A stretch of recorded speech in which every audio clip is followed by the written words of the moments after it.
উন্নত চিকিৎসা, ভালো পড়াশোনা, বড়সড় কেনাকাটা কিংবা জমজমাট ব্যবসার কাজে প্রতিদিন আগরতলা থেকে হাজার হাজার মানুষ ছুটে যায় কলকাতায়। শিয়ালদহ ও হাওড়াগামী ডিরেক্ট ট্রেন যেমন কাঞ্চনজঙ্ঘা এক্সপ্রেস সবসময় কানায় কানায় পূর্ণ থাকে ত্রিপুরার জাতিতে, কিন্তু এই লম্বা জার্নি করে কলকাতায় পৌঁছানোর পর তাদের কপালে কি জোটে? লোকাল ট্রেনে উঠলেই কলকাতার বাবুরা নাকশিটকে বলে ওঠে, এই দেখ সব বাঙালিরা চলে এসেছে। কলকাতার মানুষদের এই তাচ্ছিল্য করা লজিকটাও একেবারে ফেলনা নয়, কারণ ত্রিপুরার সাধারণ মানুষের কথাবার্তা, চাল চলন, জীবনযাত্রা, এমনকি খাদ্যাভ্যাস হুবহু বাংলাদেশের কুমিল্লা বা নোয়াখালীর মানুষদের মতো। আর ঠিক এই অদ্ভুত মিল থাকার কারণেই কলকাতার মানুষ তাদের কথায় কথায় বাংলাদেশি বলে ট্রল করে আর খেপায়। দশকের পর দশক ধরে চলাই অবজ্ঞা আর অপমান ত্রিপুরার ভেতরে এক বিশাল ক্ষোভের বারুদ জমতে শুরু করেছে। রাজনৈতিক বিশ্লেষকদের মতে কলকাতার এই তাচ্ছিল্য আর নাকানি চুবানি থেকে বাঁচতেই ত্রিপুরা নামক ভূখণ্ডটি এবার সত্যি বাংলাদেশের ম্যাপে যুক্ত হওয়ার স্বপ্ন দেখতে শুরু করেছে। কলকাতার ট্রেনের এই চরম অপমানজনক ঘটনাগুলো কিন্তু একদিনে আকাশ থেকে পড়েনি। দিনের পর দিন এমন হেলাফেলা আর তাচ্ছিল্য সইতে সইতে ত্রিপুরার সাধারণ মানুষের পিঠ একেবারে দেয়ালে ঠেকে গেছে।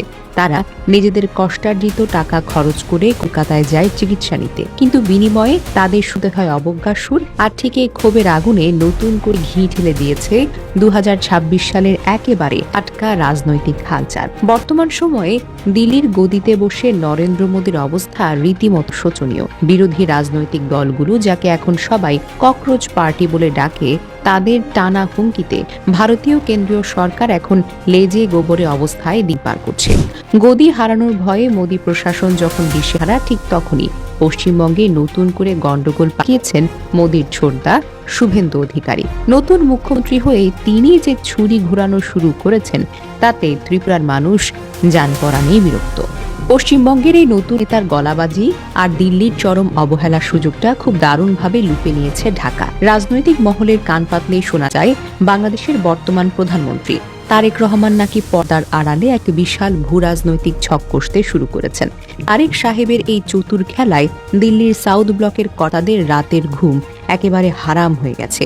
মোদী সরকারের এই চরম দুর্বল অবস্থার সুযোগ নিয়ে ত্রিপুরাকে বাংলাদেশের দিকে টেনে আনার এক গোপন মাস্টার প্ল্যান চলছে। আর এই প্ল্যানের খবর পেয়ে ভারতের বাঘা বাঘা নেতারা এখন রীতিমতো ঘাম মুছছেন। ত্রিপুরা কেন হঠাৎ করে বাংলাদেশের দিকে এত বেশি ঝুঁকে পড়ল, তার পেছনের কারণ খুঁজতে গেলে মানচিত্রের দিকে একটু নজর দিতে হবে। বাংলাদেশের ম্যাপের দিকে তাকালে যে কারোরই মনে হবে ত্রিপুরা যেন বাংলাদেশের পেটের ভেতরে খুব ভালো করে আয়েশ করে বসে আছে। এর 3 দিন জুড়ে রয়েছে বাংলাদেশের সীমানা। ভারতের মূল ভূখণ্ড থেকে ত্রিপুরার দূরত্ব এতটাই বেশি যে দিল্লির কোনো উন্নয়নের ছোঁয়া সেখানে এখনো পৌঁছাতেই পারেনি। বছরের পর বছর ধরে মোদী সরকার ত্রিপুরাকে শুধু উন্নয়নের ভুয়া গল্প শুনিয়েছে। বাস্তবে সেখানকার মানুষ দিল্লির অবহেলায় ধুঁকছে আর চরম অভাব অনটনে দিন পার করছে। অথচ ত্রিপুরা থেকে বাংলাদেশের চট্টগ্রাম বন্দরের দূরত্ব মাত্র 75 কিলোমিটার।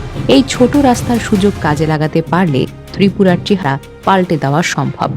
অর্থনৈতিক বিশ্লেষকদের দাবি, তারেক সরকার যদি ত্রিপুরাকে চট্টগ্রাম বন্দর ব্যবহার করার সুযোগ দিত, তবে ত্রিপুরার চা শিল্প, কাঠ শিল্প, হস্তশিল্প রাতারাতি ফুলে ফেপে উঠবে। শুধু তাই নয়, আন্তর্জাতিক বাণিজ্যের নতুন দরজা খুলে যাবে ত্রিপুরার সামনে। বাণিজ্যের এই জাদুকরী সুযোগ পেলে ত্রিপুরা এমনিতেই দিল্লির মাতব্বরি এড়িয়ে ঢাকার দিকে ছুটে আসবে। নিজেদের পেটের দায়ে ত্রিপুরার মানুষ এখন আর দিল্লির ভাওতাবাজি মেনে নিতে নারাজ। এই বিশাল জনগোষ্ঠী খুব ভালো করে বুঝতে পেরেছে, অর্থনৈতিকভাবে নিজের পায়ে দাঁড়াতে হলে বাংলাদেশের সঙ্গে যুক্ত হওয়া ছাড়া তাদের সামনে আর কোনো ভালো রাস্তা খোলা নেই। তারেক রহমানের এই অর্থনৈতিক টোপ ভারত সরকারের জন্য এখন সবচাইতে বড় মাথা ব্যথার কারণ হয়ে দাঁড়িয়েছে। কারণ পেটের খিদের কাছে কোনো দাদাগিরি আর টেকে না।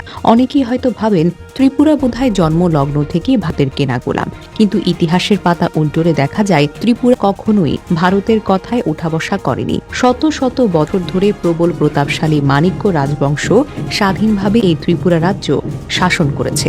মুঘল আমলের শক্তিশালী নবাবরা বারবার ত্রিপুরা দখলের চেষ্টা করলেও পাহাড়ি এই অঞ্চলের আদিবাসীরা তাদের চোখ চোখ রাঙানিকে অনায়াসে বুড়ো আঙুল দেখিয়েছিল। এমনকি ধুরন্ধর ব্রিটিশরাও তাদের পুরোপুরি নিজেদের হাতের মুঠোয় আনতে পারেনি। ত্রিপুরার রাজারা ব্রিটিশদের উপঢৌকন দিয়ে নিজেদের স্বাধীনতা ঠিকই বজায় রেখেছিলেন। তবে ইতিহাসের সবচেয়ে বড় ভুলটি হয় 1974 সালে দেশভাগের সময়। ভৌগোলিক অবস্থান ও যাতায়াতের দিক দিয়ে পূর্ব বর্গের সাথে ত্রিপুরার সবচেয়ে গভীর সম্পর্ক থাকা সত্ত্বেও ত্রিপুরা পাকিস্তানে যোগ দেয়। মূলত দেশভাগের সময় হিন্দু মুসলিম দাঙ্গার চরম হয়ে তৎকালীন মহারাজা বীর বিক্রম কিশোরের মৃত্যুর পর মহারানী কাঞ্চন প্রভা দেবী অনেকটা বাধ্য হয়ে ভারতের অন্তর্ভুক্তি চুক্তিতে সই করেন।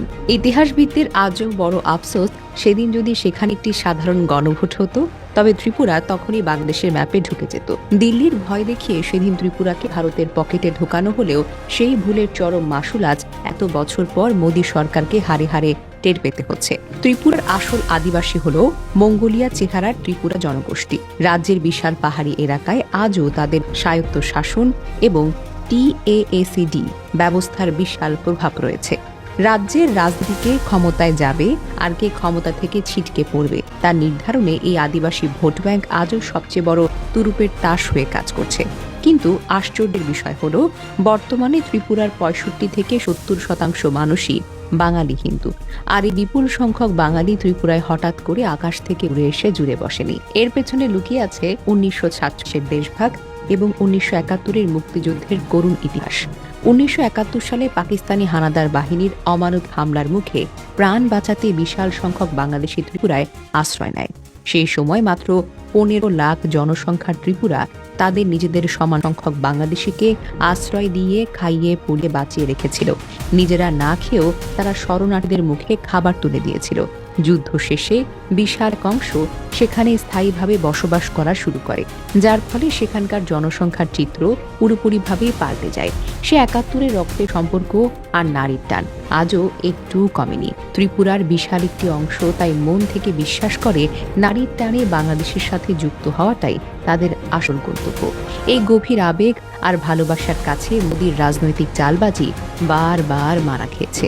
রক্তের এই বাঁধন কোনো কাঁটাতারের বেড়া দিয়ে আটকে রাখা সম্ভব নয়। আর ঠিক এখানেই মোদী প্রশাসনের সবচেয়ে বড় গলার কাঁটা আটকে গেছে।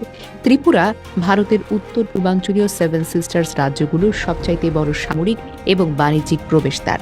এই রাজ্যটি ভারতের হাত ফসকে যাওয়া মানে ভারতের পুরো 7 সিস্টার্সের নিরাপত্তা নিমেষেই ধুলোয় মিশে যাওয়া। ভারতের সামরিক কর্মকর্তারা খুব ভালো করেই জানেন, ত্রিপুরা যদি তারেক রহমানের মাস্টার প্ল্যানে বাংলাদেশের সঙ্গে যুক্ত হয়ে যায় তবে উত্তর পূর্ব ভারতের অন্যান্য রাজ্যগুলোর সাথে দিল্লির যোগাযোগ ব্যবস্থা পুরোপুরি ভেঙে পড়বে।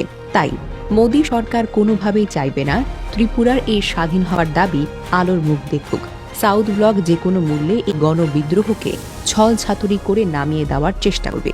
কিন্তু ত্রিপুরার সাধারণ মানুষের ভেতরে জমে থাকা ক্ষোভ আর আন্তর্জাতিক কূটনীতির মার প্যাচে শেষ পর্যন্ত কার খেল খতম হয় তা নিয়ে চরম উত্তেজনার সৃষ্টি হয়েছে।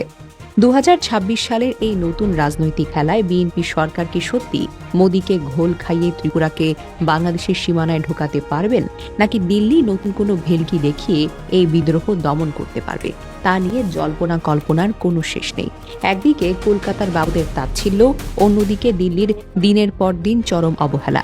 সব মিলিয়ে ত্রিপুরার মানুষ এখন রীতিমতো পুষছে।